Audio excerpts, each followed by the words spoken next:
Good morning friends. તો આજે આપણે જોવાના છે હિન્દીની અંદર ચેપ્ટર 6 ના ક્વેશ્ચન આન્સર. હું સેશન શરૂ કરું છું ટાઈમ બગાડ્યા વગર.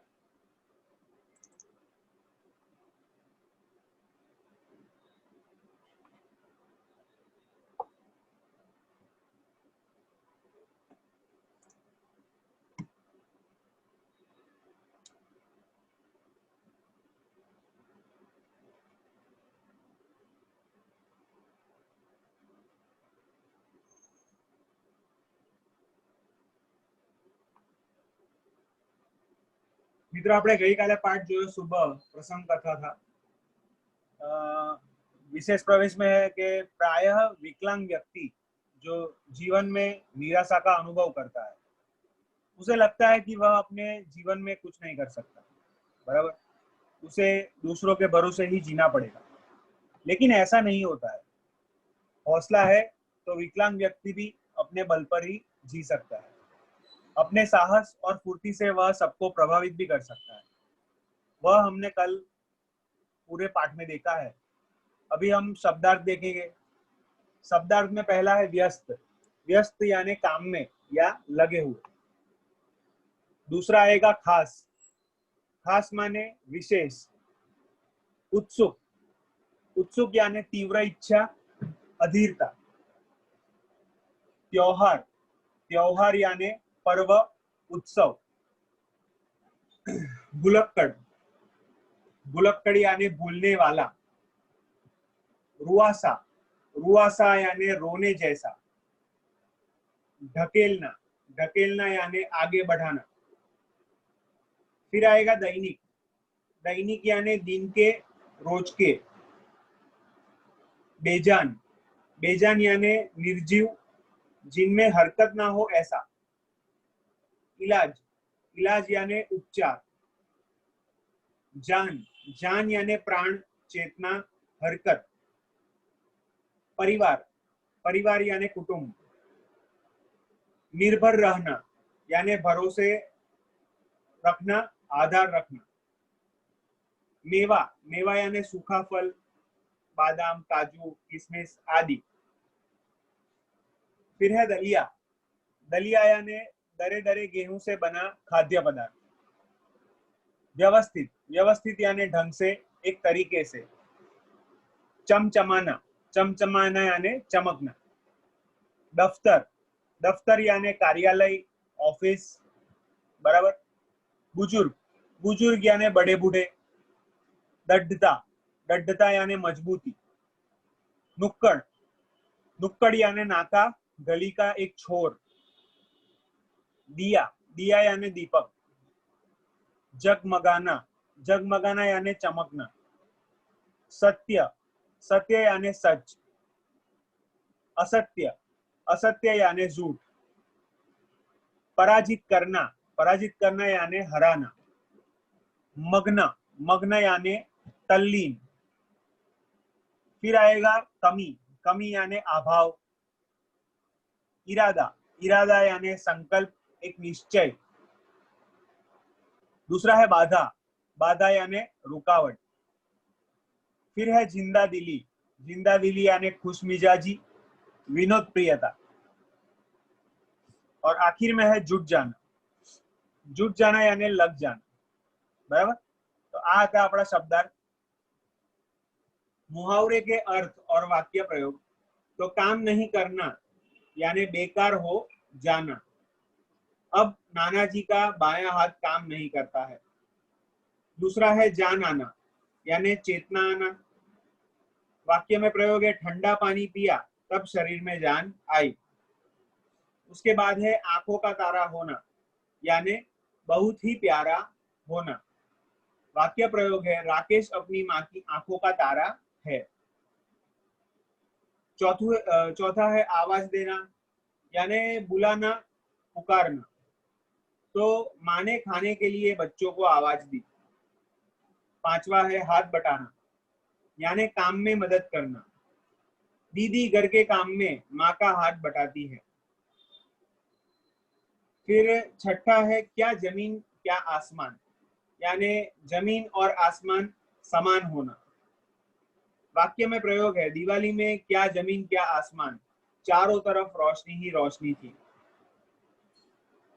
फिर है मग्न हो जाना, यानी कि तल्लीन हो जाना, मैदान में जाकर हम खेल में मग्न हो गए।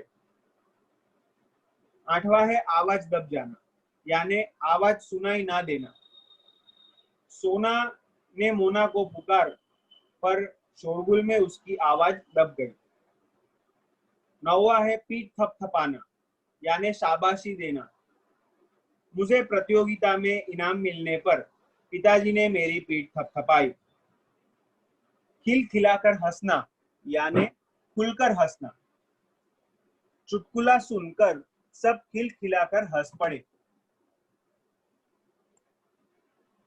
अभ्यास के प्रश्नोत्तर देखेंगे मित्रों। उसमें पहला दिया गया है, उदाहरण के अनुसार निम्नलिखित शब्दों का वाक्य में प्रयोग कीजिए। उदाहरण का वाक्य ऐसा दिया गया है कि भंडारा, मंडराना यानी आकाश में काले काले बादल मंडरा रहे है या मंडराने लगे। આવી રીતે તમને એક શબ્દ આપ્યો છે, એના આધારે તમારે વાક્ય બનાવવાનું છે। पहलो છે बाधा, तो बाधा के आधार पर हम वाक्य बनाएंगे, हमारे रास्ते में कई बाधाएं आई। उत्सुकता, उत्सुकता यानी मुझे मेला देखने की बड़ी उत्सुकता थी। दृढ़ता, दृढ़ता यानी व्यायाम से शरीर में दृढ़ता आती है। बुजुर्ग, हमें बुजुर्गों का आदर करना चाहिए। फिर है व्यस्त, व्यस्त यानी सुबह होते ही सब अपने अपने काम में व्यस्त हो जाते हैं। बराबर। फिर प्रश्न 2 है, प्रश्न 2 का अ कहा गया है कि निम्नलिखित प्रश्नों के उत्तर दीजिए। उसमें पहला प्रश्न है, दीदी आपका यह धमाकेदार धक्का मुझे हमेशा याद रहेगा, गोलू ने रेशमा से ऐसा क्यों कहा। तो दीदी आपका यह धमाकेदार धक्का मुझे हमेशा याद रहेगा, गोलू ने रेशमा से ऐसा कहा क्योंकि। એટલે જો મિત્રો અહીંયા સુધી તો તમારે આટલું લખી જ દેવાનું છે ને, क्योंकि નીચેનો એક વાક્ય તમારે યાદ રાખવાનું છે કે उस धक्के के कारण वह पटाखे से जलने से बच गया था। बराबर, उस धक्के के कारण वह पटाखे से जलने से बच गया था। दूसरा है, रेशमा की शारीरिक कमी उसके इरादों में कभी बाधा नहीं बनी, भाव समझाइए। तो पोलियो के कारण रेशमा के दोनों पांव बेजान हो गए थे, लेकिन इस शारीरिक कमी से उसकी हिम्मत में कभी नहीं आई थी, कभी कमी नहीं आई थी।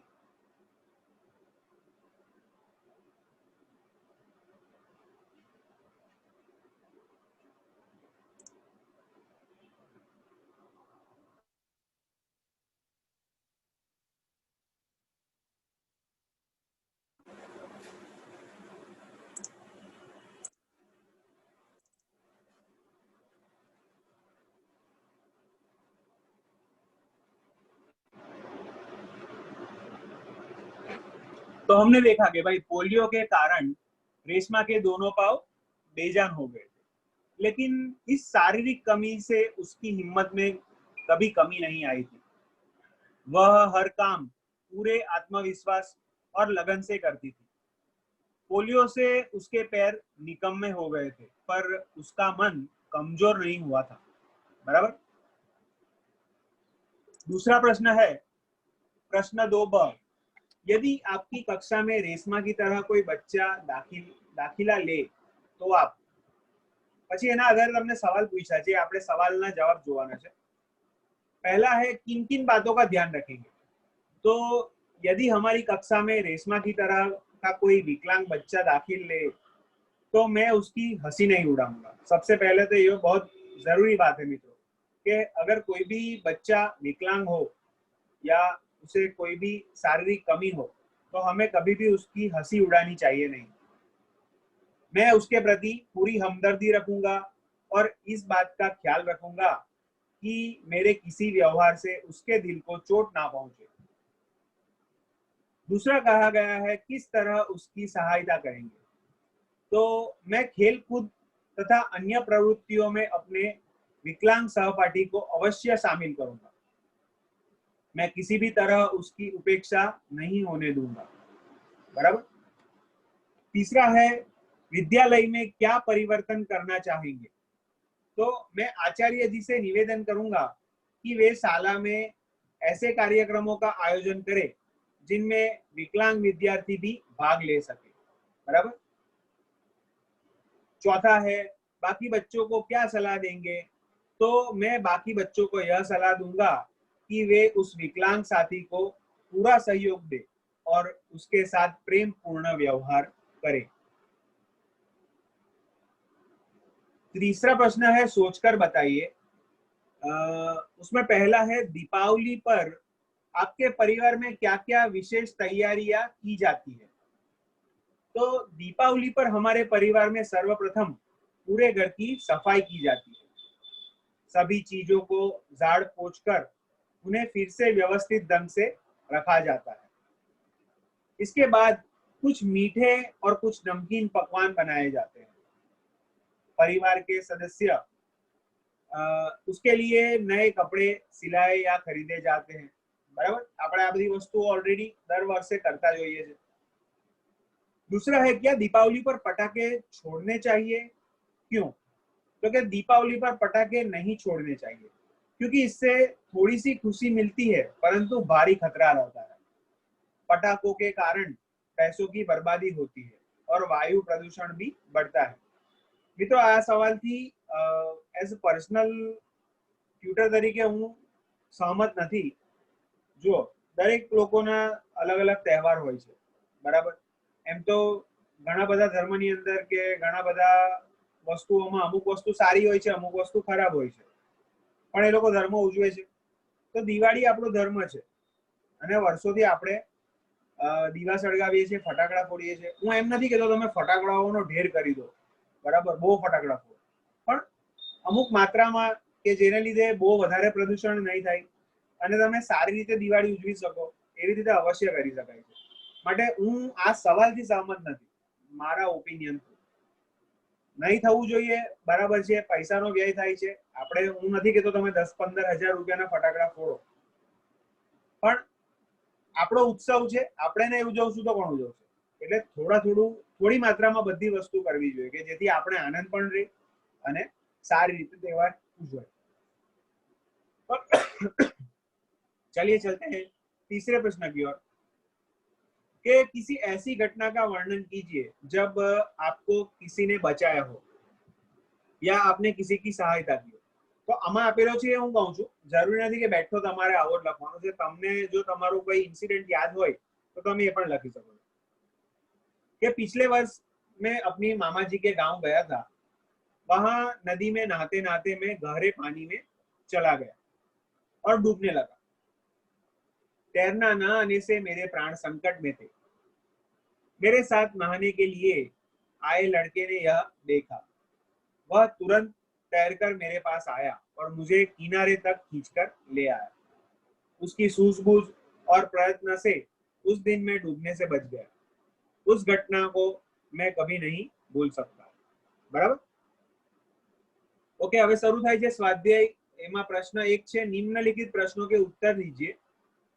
पहला सवाल है कि सुबह से घर के सभी लोग सफाई क्यों कर रहे थे। क्योंकि दीपावली का त्योहार निकट था। त्योहार से पहले ही सब घरों में साफ सफाई होने लगती है, इसीलिए सुबह से घर के सभी लोग साफ सफाई कर रहे थे। फिर दूसरा है रेशमा को घर की सफाई में क्यों नहीं लगाया गया होगा।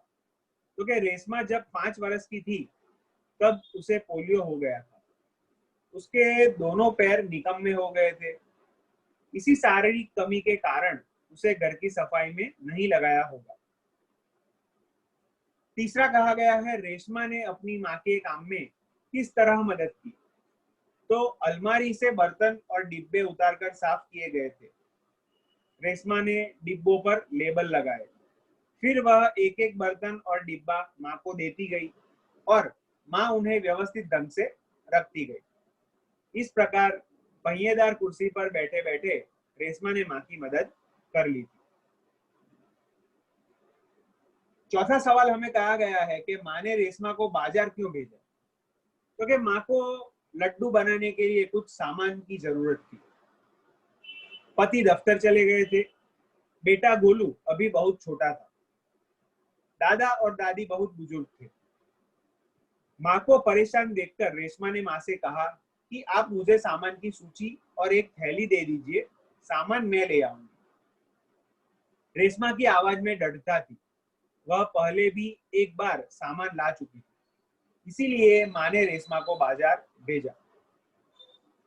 पांचवा प्रश्न यहाँ पे कहा गया है कि रेशमा ने गोलू को धक्का क्यों मारा। तो गोलू ने एक पटाखे को बुझा हुआ समझकर छोड़ दिया था। कुछ देर बाद उसमें से चिंगारियां निकलने लगी। गोलू की पीठ पटाखे की तरफ ही थी। रेशमा ने यह देखा और चिल्लाकर गोलू को हट जाने के लिए कहा, पर शोरगुल के कारण उसे सुनाई नहीं दिया। रेशमा जल्दी जल्दी अपनी कुर्सी को ढकेलती हुई गोलू के पास पहुंची और उसे जोर से धक्का मारकर खुद आगे निकल गई। उसी समय पटाखा जोर से फूटा। इस प्रकार गोलू को पटाखे से बचाने के लिए रेशमा ने उसे धक्का मार दिया। प्रश्न दूसरा है कि रेशमा की जिंदादिली विषय पर संक्षिप्त में लिखिए। तो पोलियो के कारण रेशमा के पैरों में निकम्मापन आ गया था, यानी निकम्मे हो गए थे। लेकिन इस शारीरिक कमी का उसने मन पर कोई असर नहीं हुआ था। वह अपने सारे काम स्वयं ही करती। वह अपने काम के लिए किसी पर भी निर्भर नहीं रहती थी। घर के कामों में भी वह पूरी लगन से माँ का हाथ बटाती थी। अपनी पहिएदार कुर्सी पर बैठकर वह बाजार से सामान भी ले आती है। सचमुच रेशमा एक जिंदा दिली लड़की है। अभी प्रश्न 3 दिया गया है, जिसमें कहा है कि नीचे दी गई घटनाओं को कहानी के क्रम में लिखे।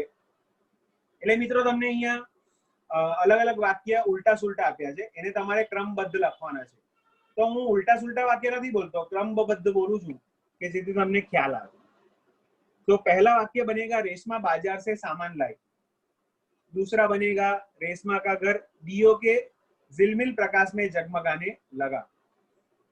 तीसरा है गोलू अपने दोस्तों के साथ पटाखे छुड़ाने में मस्त था। चौथा है रेशमा ने गोलू को जोर से धक्का मारा था। पांचवा है माँ ने रेशमा से कहा कहीं चोट तो नहीं लगी। छठा है सबने रेशमा की पीठ थपथपाई। चौथा प्रश्न कहा गया है कि निम्नलिखित मुहावरे में के अर्थ देकर वाक्य में प्रयोग कीजिए। तो मित्र आ ऊपर तमने आपेला ज छे पेज नंबर 71-72 પાસે। तो तमे आ ईरा फरीथी जोई लेजो, सेम ज छे। प्रश्न 5 है कि उदाहरण के अनुसार शब्द का उपयोग करके वाक्य लिखिए। एक रसवई वाला की है और दूसरा दीर्घई वाला की है। तो पहले रसवई वाला की का वाक्य प्रयोग करना है। तो उसने कहा कि मैं निर्दोष हूं। और दूसरा दीर्घई वाला की है, उसका वाक्य बनेगा मैंने नवीन की सहायता की। नीचे दिया गया है इसीलिए ताकि, तो दोनों से वाक्य प्रयोग बनाने हैं। इसीलिए से बनाएंगे मदारी तमाशा दिखा रहा है, इसीलिए लोग जमा हो गए हैं। ताकि, तो मैदान में पुलिस का बंदोबस्त किया गया था ताकि सभा में कोई गड़बड़ी ना हो। दूसरा कहा गया है क्योंकि जबकि, तो मैंने छाता खरीदा क्योंकि वर्षा ऋतु आ गई थी। जबकि, तो बेटी सांवली है जबकि माँ बाप दोनों गोरे हैं। तीसरा है और तो और से बनेगा मैं आपकी और ही आ रहा था। और तो भाई और बहन दोनों बहुत अच्छे हैं। चौथा है मैं और मई, तो मैं और मई, इसमें पहला है मई, तो मैं पढ़ता हूं। और मैं से बनेगा बच्चे घर में शोर मचा रहे हैं। बराबर। अभी वचन दिया गया है, तो नीचे दिए हुए वाक्य पढ़िए। अविभाग है और ब विभाग है, तो उनको ध्यान से पढ़कर देखना है कि भाई अ विभाग में क्या है। तो क्या लड़का खेलता है, तो ब विभाग में क्या आएगा, ये एक वचन है, लड़का खेल रहा है, तो उसके सामने बहुवचन में लिखा हुआ है लड़के खेलते हैं। बराबर। एक वचन में दूसरा है कमरा सुंदर है, तो उसका बहुवचन आएगा कमरे सुंदर है। तीसरा है लड़की पढ़ती है तो उसका आएगा लड़की या पढ़ती है। चौथा है पुस्तक नहीं है तो उसका आएगा पुस्तकें नहीं है। बराबर।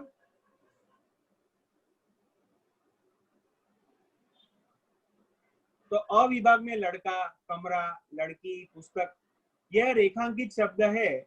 लड़का शब्द से एक ही लड़का, कमरा शब्द से एक ही कमरा, लड़की शब्द से एक ही लड़की और पुस्तक शब्द से एक ही पुस्तक सूचित होती है। यह शब्द एक वचन में कहा गया है, जेम मैं तमने हमणां कीधुं मित्रों ए प्रमाणे।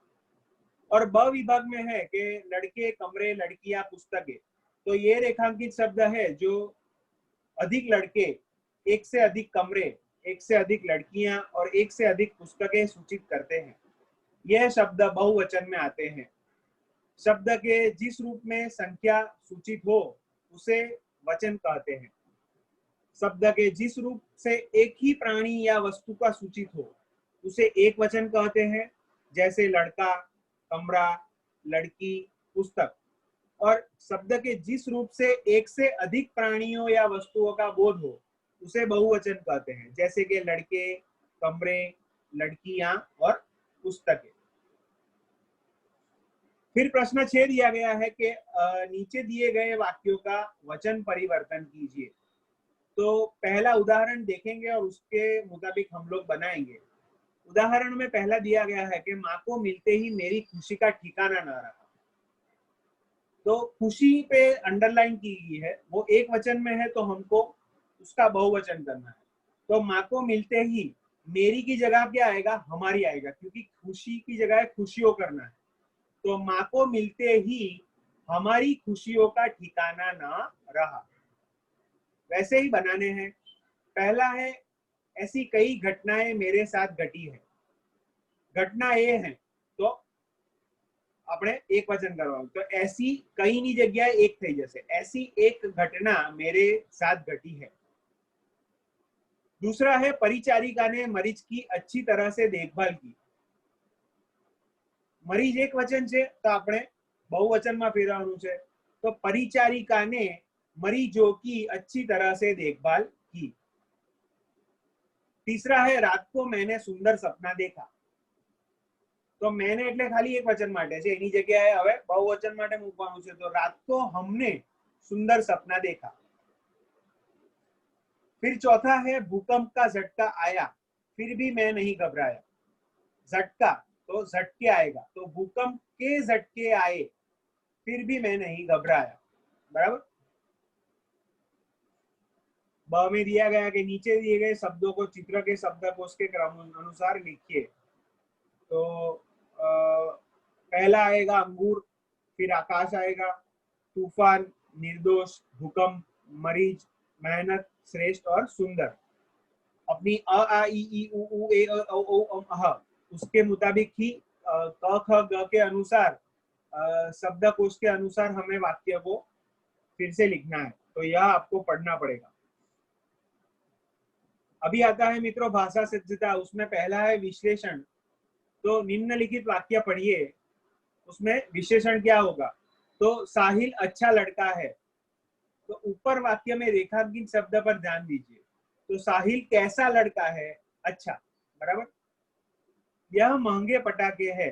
तो पटाखे कैसे हैं, तो उसमें क्या आएगा, महंगे।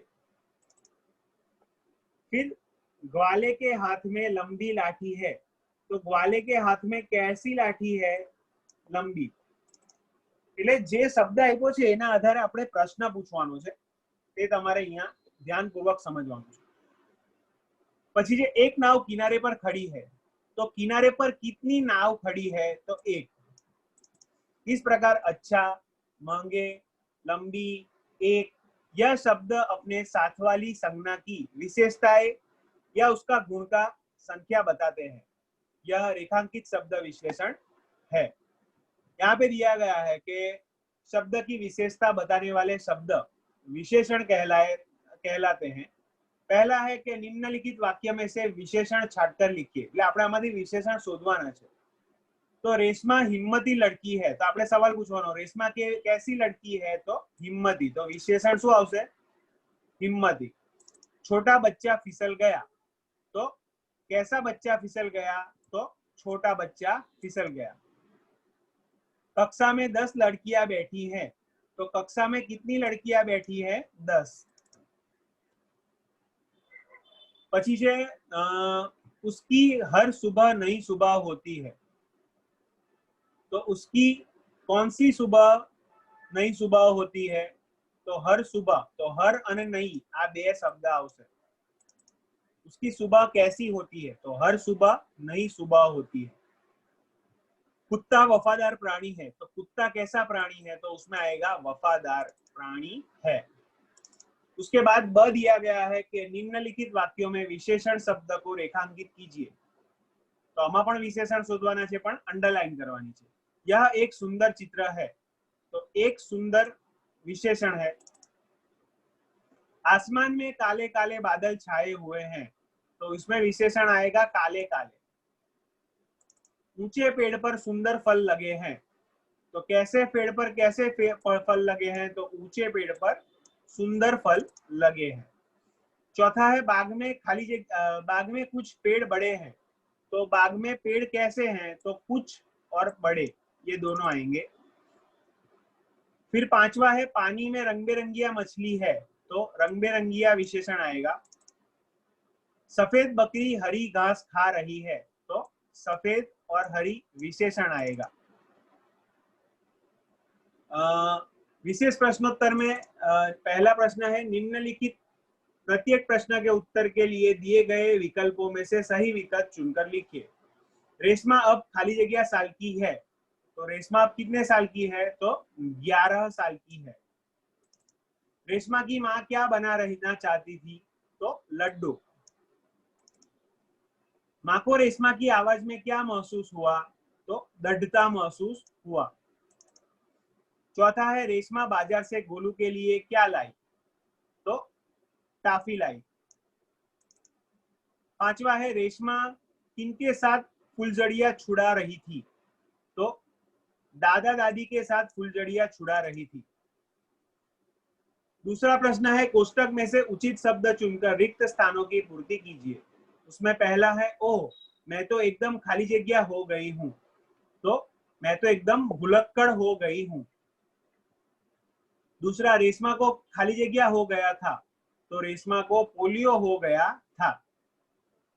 तीसरा आएगा कि रेशमा किसी पर खाली जगह नहीं रहना चाहती, तो रेशमा किसी पर निर्भर नहीं रहना चाहती।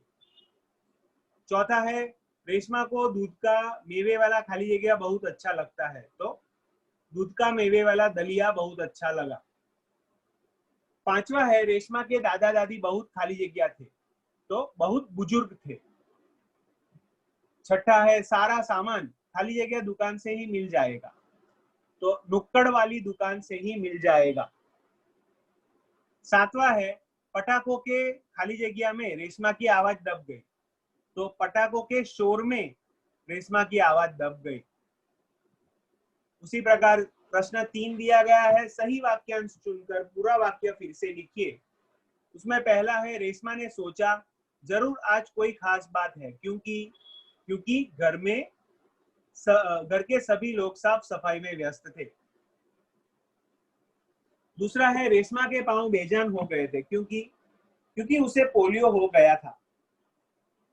तीसरा है रेशमा के पांव रसोई घर फिर से चमचमाने लगा क्योंकि वहां प्रत्येक वस्तु साफ करके व्यवस्थित ढंग से रखी गई थी। चौथा है रेशमा सबकी आंखों का तारा है क्योंकि वह बहुत जिंदा दिल, परिश्रमी, बराबर और हिम्मत वाली लड़की है। चौथा प्रश्न है निम्नलिखित प्रश्नों के उत्तर एक एक वाक्य में दीजिए। उसमें पहला है कि रेशमा के घर के लोग किसमें व्यस्त थे? तो रेशमा के घर के लोग साफ सफाई करने में व्यस्त थे। दूसरा है दीपावली के त्योहार का अच्छी तरह आनंद लेने के लिए क्या जरूरी है? तो दीपावली के त्योहार का अच्छी तरह आनंद लेने के लिए घर की सफाई का काम पहले ही करना जरूरी है। रेशमा ने माँ से क्या शिकायत की? तो रेशमा ने माँ से शिकायत की कि घर की साफ सफाई का कोई काम उसे क्यों नहीं सौंपा गया। चौथा प्रश्न है, रेशमा की माँ क्यों परेशान थी। तो रेशमा की माँ परेशान थी क्योंकि उस समय बाजार से जरूरी सामान लाने वाला घर में कोई नहीं था। पांचवा है, दीपावली कैसा त्योहार है।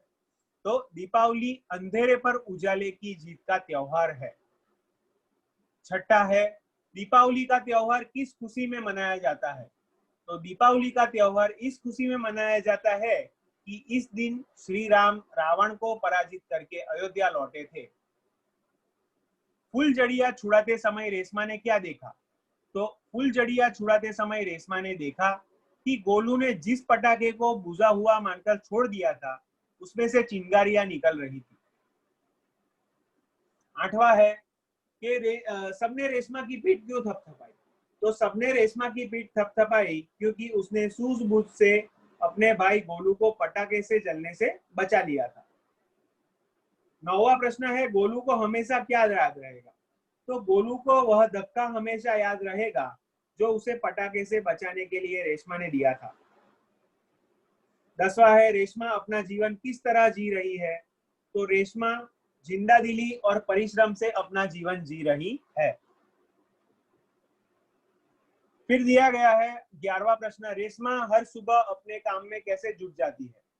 तो रेशमा हर सुबह नए इरादे के साथ अपने काम में जुट जाती है। मित्रों, प्रश्न 5-6 निम्नलिखित प्रश्न का उत्तर दीजिए। उसमें कहा गया है कि दीपावली के त्योहार के बारे में दादी ने रेशमा और गोलू को क्या बताया। तो दीपावली के त्योहार के बारे में दादी ने रेशमा और गोलू को बताया कि इस दिन श्री राम ने रावण को पराजित कर अयोध्या वह लौटे थे। दीपावली का त्योहार सूचित करता है कि बुराई पर अच्छाई की और असत्य पर सत्य की सदा ही जीत होती है। यह अंधकार पर उजाले की जीत का त्योहार गिना जाता है। तो फ्रेंड्स, આ સાથે આપણું ચેપ્ટર નંબર 6 કમ્પ્લીટ થાય છે। આઈ હોપ તમને ખ્યાલ આવ્યો હશે। એ છતાં કઈ વસ્તુમાં ખબર નહીં પડી હોય તો તમે લોકો મને ટેક્સ્ટ કરી શકો છો, હું તમને એની ટાઈમ જવાબ આપીશ। Thank you.